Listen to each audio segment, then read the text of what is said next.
बॉलीवुड उतना ही गंदा है जितना गंदा गटर का माहौल होता है। पहला लड़का था बॉलीवुड का जिसने छोटे पर्दे से आके बड़े पर्दे पे सबकी पतलून गीली कर दी थी। मैंने बॉलीवुड में इतने साल काम किया है, कभी आपने मेरा नाम नहीं सुना होगा।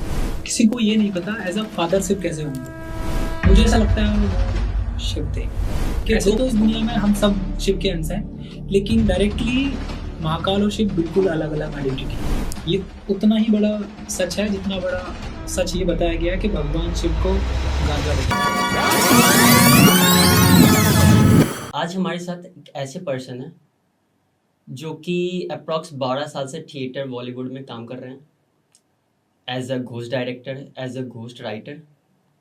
और आज हमारे बीच एक बहुत इंटरेस्टिंग टॉपिक लेके आए हैं। ये टॉपिक उनके बारे में ही है और शिव जी के बारे में है। ऑफ कोर्स सबको शिव जी के बारे में बहुत कुछ पता है, लेकिन मुझे लगता है कि ये टॉपिक 99% पर्सन को नहीं पता होगा। तो हम वेलकम करते हैं करण सिंघानिया भाई का। Hello ji. Hello sir, thank you sir. तो भाई जैसा कि हमने डिस्कस किया, आपने मुझे पहले भी बताया था कि आपने बुक लिखा है एक। जी, तो आप पहले तो थोड़ा बुक के बारे में बताओ, फिर हम आपके बारे में जानेंगे, क्योंकि मुझे ज़्यादा टॉपिक इंटरेस्टेड बुक के बारे में लग रहा है। बुक का टॉपिक यही है कि सबकी सबके लिए शिव अलग अलग है। रावण के लिए शिव अलग है, माता पार्वती के लिए शिव अलग है, मेरे लिए अलग है। सबको पता है शिव, सब सबको ये पता है शिव क्या है, लेकिन किसी को ये नहीं पता एज अ फादर शिव कैसे होंगे। इस बुक में वो चीज़ है जो 99% लोगों को पता ही नहीं है। ये पता है कि इस दुनिया में एग्जिस्ट करती है, पर किसी को ये नहीं पता कि ये शिव नहीं है या शिव है। बस मान्यता है अपनी अपनी, मतलब इस दुनिया में जो भी जितनी भी चीज़ें हैं वैसे तो अंश शिव शिव का ही है, लेकिन इस बुक में एक ऐसी चीज़ है जिसकी सच्चाई किसी को पता ही नहीं है। तो आपको इंस्पिरेशन कहाँ से मिली इस बुक को लिखने की? शिव से। एक्चुअली जब मैं छोटा था, 4 से 5 साल का जब मैं था, तो मेरी ना मम्मा की डेथ हो गई थी। तो घर में मैं सबसे छोटा था, और चीज़ें ना जब बहुत अजीब सी होती हैं, सबके साथ होती है अगर ऐसा इंसिडेंट किसी के साथ होता है तो मुझे बहुत डर लगता था बचपन में। तो मैं जब छोटा था तो लैंप के सामने सो जाया करता था। तो सालों तक मेरी साइकिल चलती रही। तो एक दिन ऐसा हुआ कि मैं उसी लैंप की रोशनी में सोया, और मेरा किसी ने हाथ पकड़ा और मुझे ऐसी जगह ले जाके रख दिया जहाँ की दुनिया इस बुक से शुरू होती है। मुझे ऐसा लगता है वो शिव थे। तो 5 साल के बच्चों को पता नहीं है एक्चुअली था क्या वो, लेकिन आज तक जितना मैंने खुद को समझा है, बाबा को समझा है, इस दुनिया को समझा है, मेरे लिए वो शिव थे। तो जिस जगह मुझे ले जाके रख दिया बाबा ने, वहाँ से इस कहानी की शुरुआत होती है, वहाँ से इस बुक की शुरुआत होती है। इस बुक का लिखने का रीज़न भी यही था कि किसी को आज तक ये नहीं पता है कि शिव के कितने बच्चे हैं। मतलब 99% लोगों को तो पता ही नहीं है कि शिव के कितने बच्चे हैं। हमें तो यही पता है कि शिव जी के 2 पुत्र थे। नहीं, शिव जी के एक्चुअली 5 बच्चे हैं। ओके, कुछ नया सुनने को मिल रहा है ये तो। शिव के 2 पुत्र हैं, 3 पुत्रियां हैं। अच्छा। तो ये बुक उन्हीं के ऊपर है, एज अ फादर शिव कैसे है। तो वो ये 3 पुत्रियां कौन है? शिव जी की 3 पुत्रियां हैं, अशोक नंदिनी, मंशा देवी और नर्मदा। मनसा देवी, आई थिंक इनका टेम्पल भी है। Yes yes. इस बुक में बहुत सी ऐसी छिपी हुई कहानियां हैं जिसमें लोगों को पता ही नहीं है। अच्छा। आप इस बुक को पढ़िए, आपको बहुत सी चीज़ें समझ आएंगी कि ये आपको पता तो है कि इस दुनिया में एग्जिस्ट करती है, लेकिन ये नहीं पता कि वो शिव से जुड़ी हुई हैं। तो ये बुक लिखने का थॉट कहाँ से आया आपके पास? बुक लिखने का थॉट शिव से ही आया। एक्चुअली मेरी ज़िंदगी में जो भी चीज़ें हो रही हैं सब शिव से हो रही हैं। कहते हैं कि आप इस दुनिया में जितने भी शिव के भक्त हैं या शिव भक्त हैं, वो खुद शिव को चूज़ नहीं करते, शिव उनको चूज़ करते हैं। चूज़ करते हैं। बिल्कुल। तो मुझे भी बाबा ने शायद चूज़ किया है, इसलिए मेरे को ये सब चीज़ें आई हैं। तो ये जो आपने बुक का नाम रखा है the hidden son of Shiva, जी, ये आया कहाँ से आपके मन में? एक्चुअली ये नाम जो है वो सच है जिसे जानना बहुत ज़रूरी है हमारे लिए, हमारी जनरेशन के लिए। और this is the high time कि इस चीज़ को हमें बताना चाहिए लोगों को। किसी को पता ही नहीं है कि काल और शिव और महाकाल तीनों अलग अलग चीज़ें हैं। अच्छा। आज तक आपने सुना होगा कि काल ही शिव है। हाँ, आपने महाकाल ही शिव है। आपने ये भी सुना होगा कि महाकाल ही शिव है। जी। पर ये बिल्कुल अलग चीज़ें हैं। महाकाल, ऐसे तो इस दुनिया में हम सब शिव के अंश हैं, लेकिन डायरेक्टली महाकाल और शिव बिल्कुल अलग अलग आइडेंटिटी हैं। ओके। कैसे? राम और रावण का युद्ध चल रहा था, तब संजीवनी बूटी हनुमान जी लेने गए थे। यस। तो सबको ये तो पता है कि संजीवनी बूटी आई थी, लेकिन किसी को ये नहीं पता कि संजीवनी बूटी का रक्षक कौन था, संजीवनी बूटी किसने बनाई थी। ऐसा तो नहीं हो सकता कि संजीवनी बूटी एक जंगल में है और उसकी ना कोई, अगर इस दुनिया में आपको आज की अगर दुनिया का मैं एग्जांपल दूं तो इंजेक्शन होते हैं, हाँ, कोई तो होता है ना उनका, कोई तो बनाता ही है। बनाता ही है ना कोई कंपनी। तो ऐसे ही उस टाइम पे अगर वो जीवनदायिनी है संजीवनी, तो उस टाइम पे कोई तो होगा ना उसका पालन करने जिसने वाला, बनाया होगा। केयर करने वाला कोई तो होगा ना। हाँ, ऑफ कोर्स। और जब किसी को यही नहीं बताया गया कि संजीवनी बूटी लाने के बाद उसके साइड इफेक्ट क्या हुए। अच्छा। वो जो संजीवनी बूटी बनाई थी वो बनाई थी काल ने। काल में। काल की लाखों साल की तपस्या थी संजीवनी बूटी। आज जब लाखों साल की तपस्या को कोई एक झटके में अगर उखाड़ देगा तो क्या होगा। तो ये काल थे कौन? करोड़ों साल पहले एक बच्चा था, वो एक नदी के किनारे रो रहा था। तो यमराज जी आए अपने दूतों के साथ, और यमराज जी ने आदेश दिया कि जाओ इस बच्चे के प्राण हर के लाओ। तो दूत गए उनके पास। जब दूत गए तो उस बच्चे की भयानक चीख और आंखें लाल देख के वो डर गए कि महाराज ये हमसे नहीं हो सकता। अच्छा। तो यमराज जी खुद गए उनके पास। तो उस बच्चे की हालत देख के यमराज खुद कांप गए कि ये अचानक, मतलब ऐसी चीज मैंने आज तक देखी ही यह नहीं, भयंकर दिख रहा था। ये कैसे हुआ। तो यमराज जी ने सृष्टि के जनक ब्रह्मा जी को याद किया कि ब्रह्मदेव, इस बच्चे को प्राण मैं तो नहीं ले सकता, इस बच्चे के प्राण मैं नहीं ले सकता। तो ब्रह्मा जी ने बोला कि इस मैटर में मैं कुछ कर ही नहीं सकता।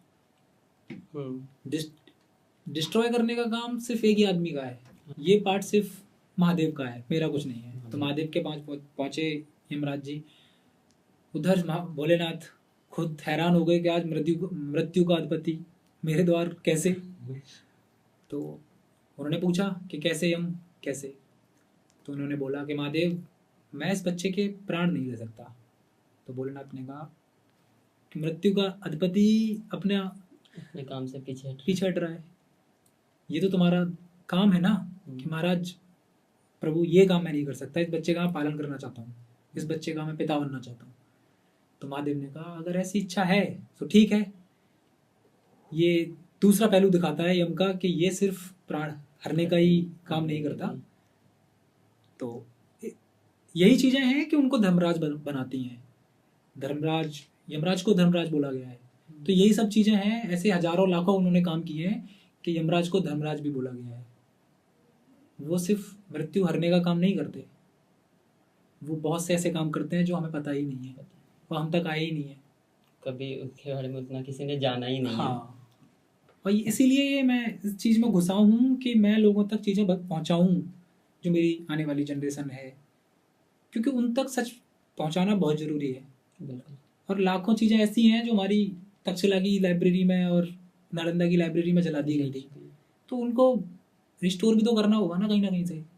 बिल्कुल। तो कोई तो किसी ना करेगा। किसी को तो पहल शुरू करनी पड़ेगी। तो ये जिम्मा मैंने उठाया है। हाँ, तो महादेव ने उस दिन उस बच्चे को काल का नाम दिया था कि आज से ये बच्चा काल के नाम से जाना जाएगा और ये ऐसा काम करेगा जो मृत्यु को नया जीवन देगा। तो काल ने लाखों साल तपस्या करके वो संजीवनी बूटी बनाई थी जिसे हनुमान जी उखाड़ के ले आए थे। तो उसके प्रकोप से जो लाखों साल की मेहनत थी काल की, वो उससे नाराज तो हर आदमी होगा, हमारी ही कोई चीजें अगर चुरा ले तो क्या होगा। तो काल अपने रुद्र रूप में आया और उसने तबाही मचाना शुरू कर दी। तो उसी तबाही में एक बच्चा खेल रहा था और वो उसकी भूख का शिकार बना और उस बच्चे का नाम रखा गया आगे चलकर महाकाल। कैसे? ये सब आपको पता करने के लिए बुक पढ़नी पड़ेगी, अच्छा। क्योंकि लंबी कहानी है बहुत। हम्म। और मैं आपको अगर शॉर्ट में बता दूं तो महाकाल जो है वो भगवान कार्तिकेय के बेटे हैं, ना कि खुद महादेव। अच्छा अच्छा, जो ये आपने ये बताया कि महाकाल कार्तिकेय जी के बेटे हैं, जी। तो फिर काल और महाकाल को सिमिलर क्यों बताया जाता है? ये तो हमारे सामने सिर्फ प्रेजेंट कर दिया गया है, वरना सुना तो ये भी होगा कि काल उसका क्या करे जिसका भक्त जो महाकाल भक्त का। हो महाकाल का। हाँ। तो काल और महाकाल दोनों हमेशा एक दूसरे के विरुद्ध रहे हैं। बट है तो दोनों शिव जी के ही अंश ना। ऐसे तो इस धरती पे जितनी भी चीजें सिर्फ शिव का अंश है। फिर भी विरोध है सबका एक दूसरे से। विरोध उसी का होता है जो एग्जिस्ट करता है, बिल्कुल। जो एग्जिस्ट नहीं करे उसका विरोध हो ही नहीं सकता। तो भाई अपार्ट फ्रॉम बुक जी। आपकी पर्सनल लाइफ क्या रही है?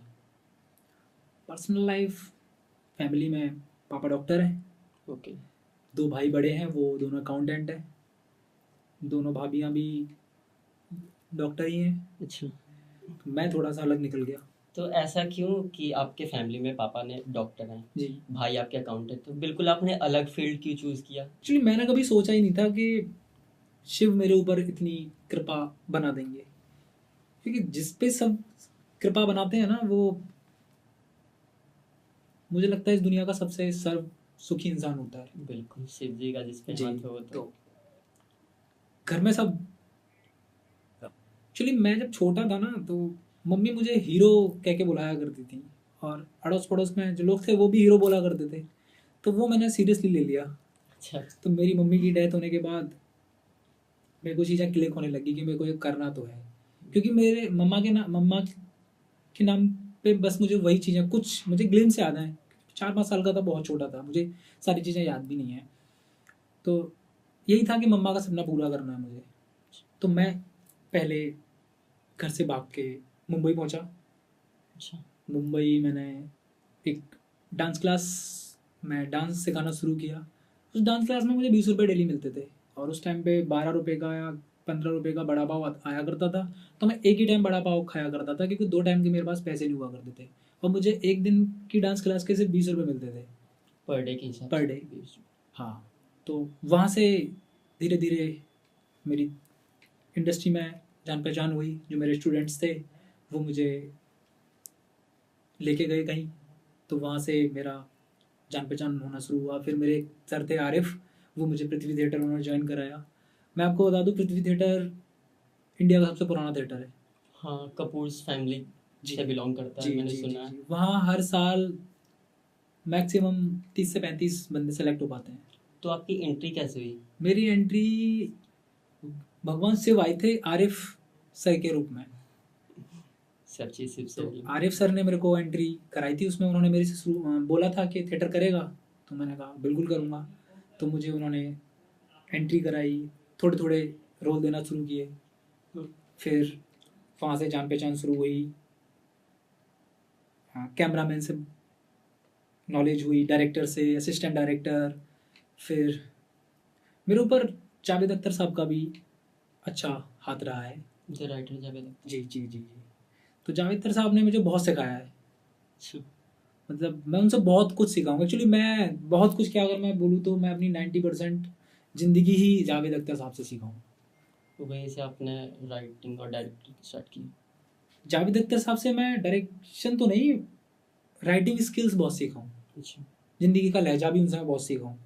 कैसे अपने से बड़ों से तहजीब से बात करनी चाहिए, कैसे ज़िंदगी को ज़िंदगी की तरह जीना चाहिए, कैसे ह्यूमैनिटी ऊपर रखनी चाहिए।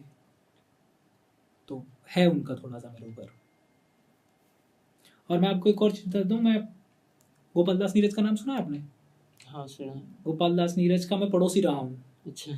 तो गोपाल दास नीरज हमारी इंडस्ट्री के बहुत बड़े राइटर रहे हैं, जिन्होंने कुछ फेमस गाने हैं। एक उनमें से है लिखे जो खत तुझे वो तेरी याद में, सवेरा जो हुआ तो फूल बन गए। हाँ, मैं बहुत जस्ट उनका famous पड़ोसी रहा हूँ, लेकिन मैं उनसे कभी मिला नहीं। अच्छा। तो मुझे ऐसा लगता है ये गोपाल दास नीरज सर का भी मेरे ऊपर थोड़ा सा वो रहा है। तो करण भाई, आपने बताया था मुझे कि आपने बुक लिखने के लिए काफ़ी ट्रैवल वगैरह भी किया ताकि जी। आप अच्छी रिसर्च कर पाएँ। जी। तो कोई इंटरेस्टिंग स्टोरी उसके पीछे का, आपने इतना ट्रैवल किया है तो? देखो, इस बुक के लिखने की पीछे कहानी आज से नहीं, तकरीबन 15 साल पुरानी है। तो मतलब 15 साल से आप लिख रहे हो इस बुक को? हाँ, इस बुक को मैं 15 साल से लिख रहा हूँ। Okay. और इन 15 सालों में कई ऐसे इंसिडेंट हुए हैं कि इससे ज़्यादा मैं मान ही नहीं सकता कि इस दुनिया में शिव है और मेरे साथ है। मुझे हजारों दफ़ा शिव से मुलाकात हुई है किसी और रूप में। Okay. मैं नागाओं से मिला हूँ, मैं साधुओं से मिला हूँ, और या मैं सच कहूँ तो मैं शिव से ही मिला हूँ उनके रूप में।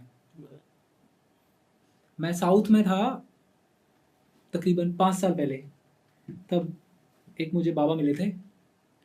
तो बैठ के कुछ लिख रहा था, मैं कहीं से कुछ रिसर्च करके आया था और मेरे पास कुछ उस टाइम पे पेन वगैरह था नहीं, तो वहाँ बैठ के मैं कुछ लिख रहा था। तो बाबा आए, तो मेरे से बाबा बोलते हैं कि कब से हैं आप? तो मैंने कहा अभी से हूँ।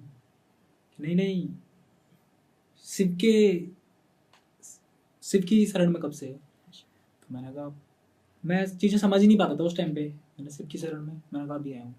था मेरे अंदर थोड़ा सा, मैं थोड़ा नेक्स्ट लेवल बात करता था उस टाइम पे, लौंडा ही था तो बिल्कुल। तो था मेरे अंदर बचपना कि अब तो मैंने उनसे बोला। तो बाबा मेरे से बोले कि जो तू कर रहा है ना, उस पे ध्यान दे, और तू बहुत अच्छा कर रहा है। तो उस टाइम पे मैं बुक पे ही काम कर रहा था, बीच में मैंने चीज़ें छोड़ दी, मैं दोबारा से बॉलीवुड में घुस गया और एक मूवी अभी डायरेक्ट करके आया हूँ मैं, जग्गू की लालटेन, अगर नाम सुना हो तो, रघुवीर यादव जी की है। अच्छी मूवी। हाँ।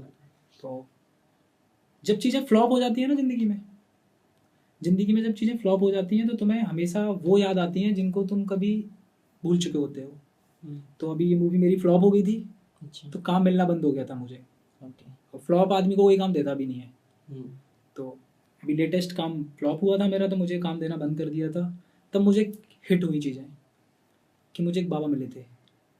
फिर मुझे याद आया कि वो बाबा नहीं थे, वो शिव ही थे। फिर तब से मैंने प्रॉपर इस बुक पे काम करना शुरू किया है। एक बार इंसिडेंट हुआ था, मैं और मेरी दोस्त घूमने जा रहे थे। तो मेरे पास उस टाइम पे KTM बाइक थी, 990 cc की। मतलब मैंने कई बार किसी देश से इंपोर्ट कराई थी। हाँ, तो पहाड़ हिमाचल में थे हम, तो एक मोड़ होते ही वहाँ पे। बहुत न्यूज़। हाँ, तो मेरी बाइक होती तकरीबन तकरीबन 110 की स्पीड पे। अच्छा। तो सामने से ट्रक आया, मेरी बाइक स्लिप हुई। मैं पूरी रात, मतलब बाइक स्लिप हुई इतना मुझे याद है, उसके बाद ना मुझे होश ना मेरी दोस्त को होश। मैं पूरी रात एक पेड़ पे टंगा रहा। अच्छा। बाइक तो मिली ही नहीं हमें कभी। इतनी बुरी एक्सीडेंट हुई? जी, मैं पूरी रात एक पेड़ पे टंगा रहा। सुबह जब लोगों की भीड़ हुई तब मुझे बचाया गया, हॉस्पिटल पहुंचा, मुझसे पूछा कि क्या हुआ, कि मुझे कुछ नहीं पता। तो मैं इससे ज़्यादा और क्या मानूं कि शिव है मेरे साथ। बिल्कुल, अगर इतना कुछ भयंकर एक्सीडेंट हो रहा है तो आप अगर बच रहे हो तो सिर्फ का ही हाथ है। और पेड़ पूरी रात, मतलब जिस शर्ट के हिसाब से मतलब जिस शर्ट में मैं लटका हुआ था ना, वो इतनी हल्की थी कि उस पर अगर एक ईंट भी बंद होगी ना तो नीचे गिरेगी फट के। मैं उस एक हल्की सी शर्ट के जरिए पूरी रात उस पेड़ पे लटका रहा। तो सिर्फ चाहते हैं मैं कुछ करूं, लोगों तक पहुंचाऊं। तो यही मेरा वो था कि मैं अब सिर्फ को लोगों तक पहुंचाऊंगा। तो आप अपनी जर्नी में इतने आगे आ चुके हैं, सबको पता है हमारे बहुत सारे सपोर्टर होते हैं, हेटर्स होते हैं। जी, आप आपकी लाइफ में क्या रोल रहा है इन लोगों का? मेरी लाइफ में शिव के अलावा कोई था ही नहीं कभी। मतलब बचपन से बता रहा हूँ, शिव के अलावा मेरे साथ कोई नहीं खड़ा था। ये भी मुझे आफ्टर कॉलेज पता चला है कि शिव ही हैं बस, और कोई है ही नहीं। तुम्हारे कई सारे दोस्त होते हैं तुम्हारी लाइफ में, मेरे भी थे जिनको मैं दोस्त बोला करता था, लेकिन एक वक्त आता है कि तुमको पता चलता है कि वो दोस्त थे ही नहीं, वो बस भीड़ थी। हम्म। और जब तुम आगे जा रहे होते हो तो तुमको खींचा जाता है हमेशा, और जो खींचते हैं तुम्हें पीछे, समझ लो वो तुम्हारे दोस्त कभी थे ही नहीं, वो भीड़ थी, बस भीड़ का हिस्सा था। और रही बात सपोर्ट की, तो मुझे याद भी नहीं है कि लास्ट टाइम मेरी सपोर्ट किसने की थी। कोई नहीं, जिसका सपोर्ट कोई नहीं करता उसके लिए सिर्फ हमेशा खड़े रहते हैं, ये सबको पता है और सबके साथ होता है ये। कहते हैं कि सिर्फ जब तुम्हारा साथ देते हैं तो सबसे पहले वो तुमको आजमाते हैं तुमको, तुम्हारी लाइफ में बिल्कुल। ऐसी सिचुएशन डालते हैं कि तुम उनको मजबूत बनाए तुमको। और जब तुम एक बार मजबूत बन जाते हो तो सिर्फ तुम्हें इतना देते हैं कि तुमने कभी सोची नहीं होगी। बिल्कुल। तो अब ये टाइम आ चुका है कि शिव ने मुझे देना शुरू कर दिया है। पिछले 15 साल बाबा ने मेरा इम्तिहान या परीक्षा जिसको बोलते हैं वो ली थी। अब बाबा ने देना शुरू किया है मुझे। बहुत बढ़िया। और बाबा ने मुझे धीमी आग पे पकड़ पकाया है। मैं इतना मजबूत हो चुका हूँ कि अब कोई जाए कोई आए मुझे फर्क नहीं पड़ता। मतलब मेरा कितना भी गरीबी अगर दूर जाए तो मुझे फर्क नहीं पड़ता, क्योंकि मुझे पता है शिव हैं और सब संभाल लेंगे। बिल्कुल। और आज तक संभाला ही है उन्होंने। शिव का साथ मिलना चाहिए, बाकी तो खुद देख लेते हैं। जी बिल्कुल। तो एज ए डिस्कस्ड आपने बताया था मुझे कि आपने इंजीनियरिंग कर रखी है 2014 में। जी। तो अब कॉलेज के कुछ किस्से बताओ अब अपने थोड़े। कॉलेज के किस्से, कॉलेज में मैं ऐसा था कि जहाँ मैं रहता था वहाँ के 20 किलोमीटर के दायरे में जितने पुलिस स्टेशन आते थे वहाँ के पुलिस वाले मुझे जानते थे और मैं पुलिस वालों को जानता था।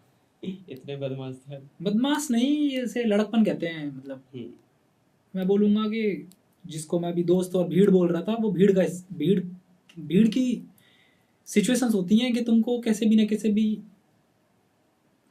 उस सिचुएशन में डाल देते हैं कि तुम्हारी मजबूरी हो जाती है फिर।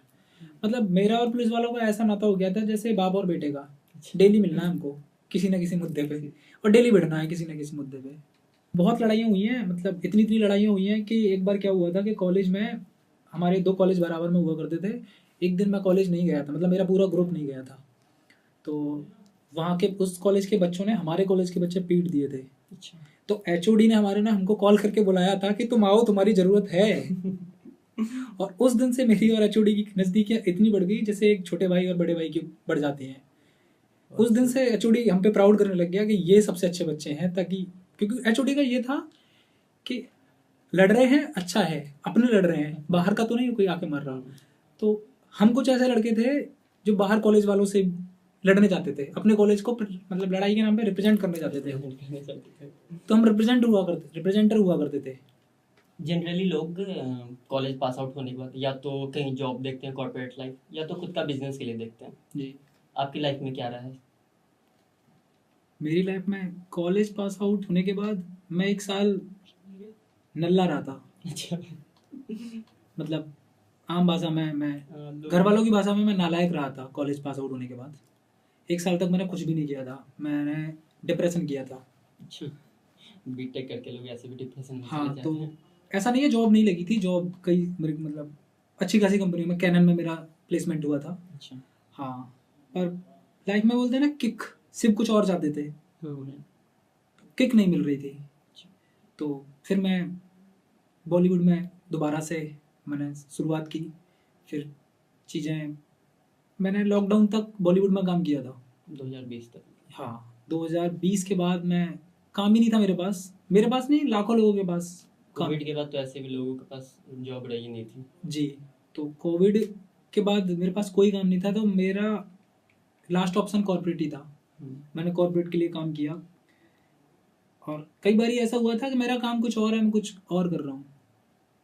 मैं एज अ डाटा स्ट्रक्चर काम करना शुरू किया था मैंने, बट वहाँ कुछ लोग थे जो कैमरे मेरे को लेके काम करते थे, तो मैं उनको भी अच्छे से गाइड कर देता क्योंकि नॉलेज थी मेरे को बॉलीवुड की। तो वो मेरे को ठीक लगा था, मैं फिर उधर से उधर घुस गया। तो कॉर्पोरेट ने भी काफ़ी यूटिलाइज लिया है मेरा। आज भी अच्छी अच्छी कंपनियां हैं जिनके लिए मैंने काम किया है, और अच्छे खासे उसमें रही हैं वो। बट मैं चाहूँगा कि मतलब अपनी जनरेशन को बोलना चाहूँगा, जो मेरे आने वाले मतलब छोटे भाई हैं, बहन हैं, मैं ये बोलना चाहूँगा जो आने वाली जनरेशन है कि कॉर्पोरेट में तभी घुसो जब लास्ट ऑप्शन हो तुम्हारे पास, क्योंकि तुम्हारा यूटिलाइज बहुत होता है। तुमसे अगर 10 लाख रुपए का काम लेंगे तो तुम्हें 50,000 रुपये दिए जाएंगे। बिल्कुल। मैं यही बोलूँगा उनकी फैमिलीज़ के लिए भी कि अपना बिजनेस करो तो ज़्यादा बेहतर है। कुछ भी करो, अपना करो। हम सबको पता है बॉलीवुड, कॉर्पोरेट, ये सब बहुत चमक वाली चीज़ें, लाइक पैसे इसमें ज़्यादा हैं, बहुत कुछ। तो इन्हें छोड़ के, पैसे को, चमक को छोड़ के आपने अलग पाथ क्यों चूज़ किया? ये सच नहीं है पूरी तरह से। बॉलीवुड में पैसा चमक उन्हीं की है जो कैमरे के सामने होते हैं। कैमरे के पीछे लाखों लोग ऐसे होते हैं जिनको तुम जानते भी नहीं हो। मैंने बॉलीवुड में इतने साल काम किया है, कभी आपने मेरा नाम नहीं सुना होगा। हम्म, मेरे जैसे लाखों ऐसे लोग हैं जिनका तुम हम तक नाम ही नहीं आता। कभी नहीं। हजारों लोग मर गए होंगे जिनका नाम किसी को पता तक नहीं है। उनको बोलते हैं घोस्ट राइटर, घोस्ट डायरेक्टर। उनको पैसे तो दिए जाते हैं पर उतने नहीं वो डिजर्व करते हैं। तो ये basically ghost director, ghost writer होते कौन है? ये वो होते हैं जो असली के राइटर्स होते हैं, अच्छा। जिनके पास कोई नाम नहीं होता, कोई फेम नहीं होता, कोई गॉडफादर नहीं होता। अच्छा, सिर्फ दिमाग इनका होता है। दिमाग और मेहनत इनकी और नाम किसी और का। असल मुद्दा ठप्पे का होता है। जिसके स्टूडियो का ठप्पा है उसी का है सब कुछ। आप ये पॉडकास्ट कर रहे हो, कितने लोगों की टीम है आपकी? 6-7 लोगों का। मूवीज बनाते हैं, कितने लोग होते होंगे?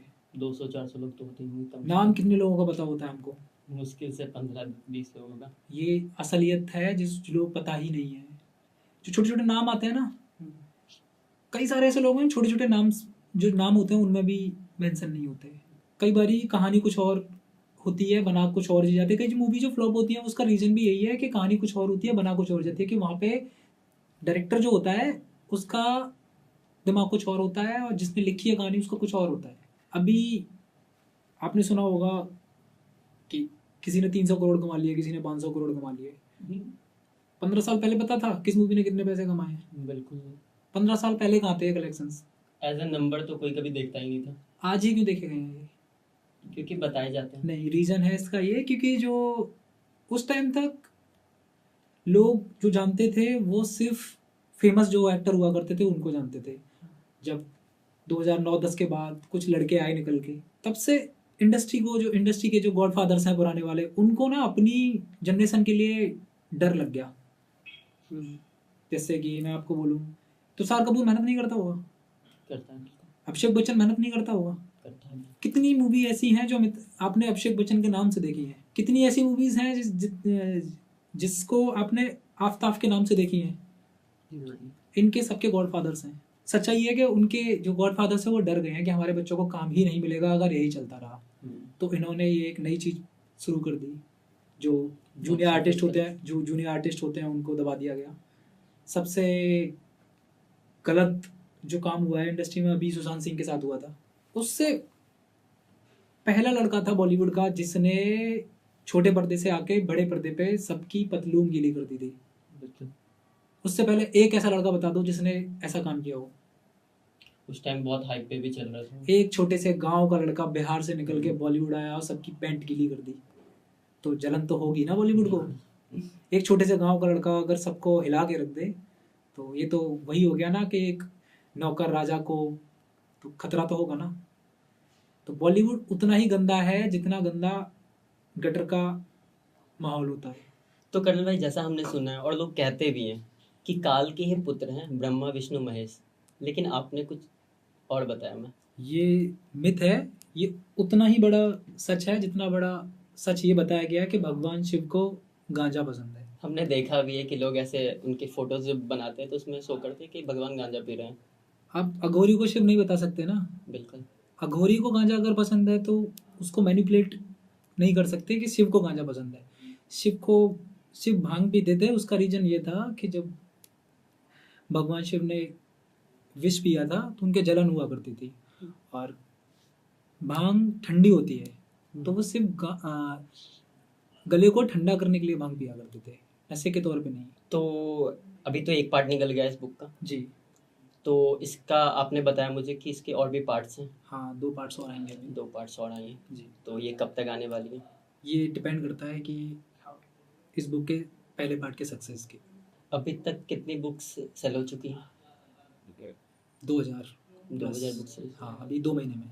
आप एक कहानी भी बता रहे थे मुझे बुक के ऊपर, बुक फेयर के ऊपर कुछ। हाँ, कहानी ये है कि जब ये बुक पब्लिश करने के बाद, एक्चुअली ये बुक पब्लिश 10 फ़रवरी से शुरू हुई थी और 10 से ही book fair, world book fair Delhi में हुआ था। तो ये बुक पहले दिन से वहाँ पे डिस्प्ले हुई थी, तो इस बुक का एक भी मतलब एक कॉपी भी सेल नहीं हुई। तो मैं वहाँ गया था 17 तारीख को। 17 तारीख को एक माताजी आई, उन्होंने एक बुक देखी, तो उन्होंने बोला कितने की बुक है ये? तो जो पब्लिकेशन वाले थे उन्होंने बोला कि 200 कुछ रुपए की थी, कि ये बुक मुझे 150 रुपये की चाहिए। तो वो मेरे पास आए कि सर ऐसे ऐसे बात है, वो ऑथर कॉपी है और वो मांग रहे हैं। मैंने कहा दे दो, क्या दिक्कत है। मैं गया माता जी के पास, तो मैंने उनको बुक दी, उन्होंने 150 रुपये दिए। अच्छा। उसके बाद 7 से 8 मिनट में 30 कॉपी थी इस वर्ल्ड बुक फेयर में डिस्प्ले जो हुई थी, 30 की 30 कॉपी अगले 7 मिनट में जा चुकी थी। तो मैं इस चीज़ को मैं मानता हूँ कि शिव ही नहीं बल्कि माता पार्वती भी मेरे साथ हैं। कितनी बार मैंने आपको अभी सारी चीज़ें बताई हैं, ये तो वो इंसिडेंट है जो मैंने सिर्फ आपको 2-4 बताए हैं। 100-200 ऐसे इंसिडेंट हुए हैं मेरे साथ जो मैंने आपको अभी तक बताया ही नहीं है। तो करण भाई अब हम थोड़ा कुछ वन लाइनर क्वेश्चंस करेंगे, ठीक है? जी। तो सबसे पहला क्वेश्चन, किसका सामना करना ज़्यादा मुश्किल है, पिता या राक्षस से? पिता से। क्यों? रीज़न इसका ये है कि राक्षस के रूल होते हैं, हम्म। वो मारेगा तुम्हें। पिता का कोई रूल नहीं होता, अच्छा। उनका कुछ नहीं पता कब मारेंगे कब घसीटेंगे।